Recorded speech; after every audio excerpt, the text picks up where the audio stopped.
जो क्या नाम से इसका काम है ना जी, क्या नाम है, बियर कैन का काम है। बियर कैन को मैं एक तरह से वेस्ट प्रोडक्ट मानता हूँ, वेस्ट प्रोडक्ट मानता हूँ। जो कि जैसे हमने कोल्ड ड्रिंक की या बियर वगैरह पीने के बाद जो है ना उसकी जो कैन होती है ना, उसको ऐसे फेंक देते हैं जैसे कि क्या नाम से जो है हमने जो है ना पॉलीथीन से या कोई पत्तल को चाट खा कर पत्तल को फेंक दिया। जब ये इकट्ठी होती है, धीरे धीरे इकट्ठी होती है, जैसे जैसे इकट्ठी होती जाएगी ना वैसे वैसे इसकी वैल्यू बढ़ती जाती है।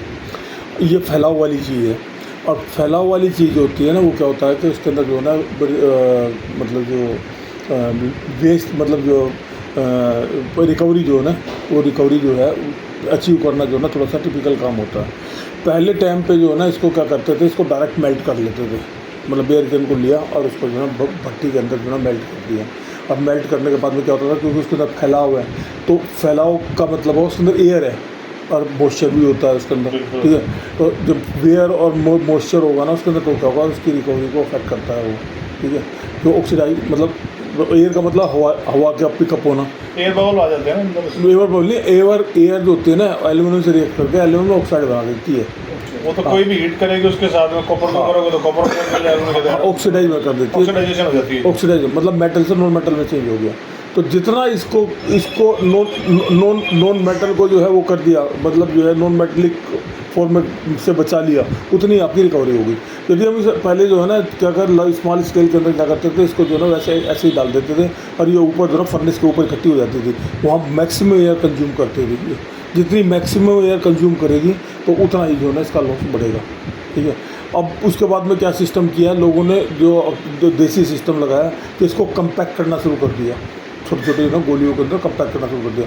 आप जो कर रहे हो बेलिंग कर रहे हो, जो बेलिंग बेलिंग कर रहे हैं, जो बड़ी कंपनियां हैं ना, जो बड़ी फर्नेस हैं, उसके अंदर बेलिंग चल जाती है। लेकिन बेलिंग के अंदर भी यदि उसको कितना भी आप कंपैक्ट कर लो, उसके अंदर एयर होगी ही होगी, और जितनी एयर होगी उतना ही वो लॉस ज़्यादा करेगा।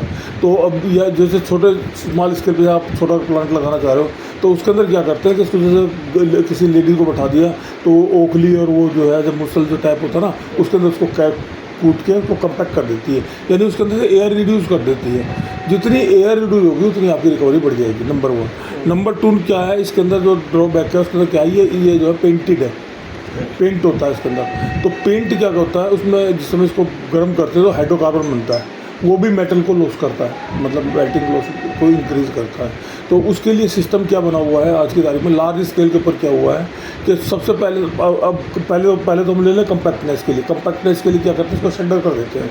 शटर मतलब छोटे छोटे टुकड़ों में कन्वर्ट कर देते हैं, यानी चिप्स में बदल देते हैं, चिप्स में बदल देते हैं। क्योंकि चिप्स में बदल दिया तो उसका वॉल्यूम कम हो गया, ठीक है नहीं, एक तो फैलाव होगा, एक चिप्स में बदले तो वॉल्यूम कम हो गया।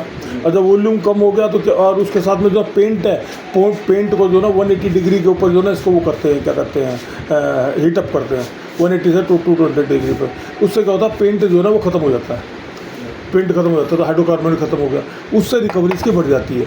अब जो मेन चीज़ है कि यदि आपको एज इट इज़ यूज़ करते हो आप इसके अंदर, तो मैक्सिमम रिकवरी आप 87% तक ले सकते हो, मैक्सिमम रिकवरी, हाँ मैक्सिमम रिकवरी 87 तक ले सकते हो। और यदि इसको जो ना प्रोसेस से किया, जो मैं प्रोसेस बता रहा हूँ, हाइड्रोकार्बन को आपने इसको हटा दिया, उसकी एयर वैकेंसी जो ना एयर को ख़त्म कर दिया, तो इसकी रिकवरी 92% तक आ जाती है।